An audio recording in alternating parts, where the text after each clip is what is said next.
ഇതുപോലത്തെ red painful cystic acne വന്നു കഴിഞ്ഞാൽ അത് പോയി കിട്ടാൻ ഭയങ്കര ബുദ്ധിമുട്ടാണ്. എസ്പെഷ്യലി ഏതെങ്കിലും ഫംഗ്ഷനൊക്കെ അടുപ്പിച്ചിട്ടായിരിക്കും ഈ ആക്നെ പുറത്ത് ചാടുന്നത്. ആൻഡ് മിനിമം ഒരു 4 ഡേയ്സെങ്കിലും വേണം ഈ ആക്നെ ഒന്ന് ജസ്റ്റ് കാം ഡൗൺ ആയിട്ട് വരാൻ തന്നെ.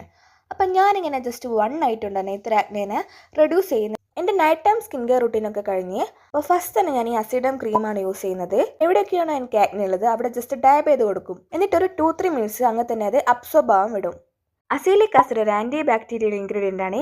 ഇത് ആക്നെ കോസ് ചെയ്യുന്ന ബാക്ടീരിയനെ കില്ല് ചെയ്യുന്നതിനൊപ്പം തന്നെ നമ്മുടെ ആക്നെ മാർക്സ് റെഡ്യൂസ് ചെയ്യാനും ഹെൽപ്പ് ചെയ്യും. അവൻ സെൻസിറ്റൈസ്ഡ് സ്കിന്നുള്ളവർക്ക് ധൈര്യമായിട്ട് യൂസ് ചെയ്യാൻ പറ്റുന്ന ഒരു ആക്റ്റീവാണ് അസീലിക് ആസിഡ്.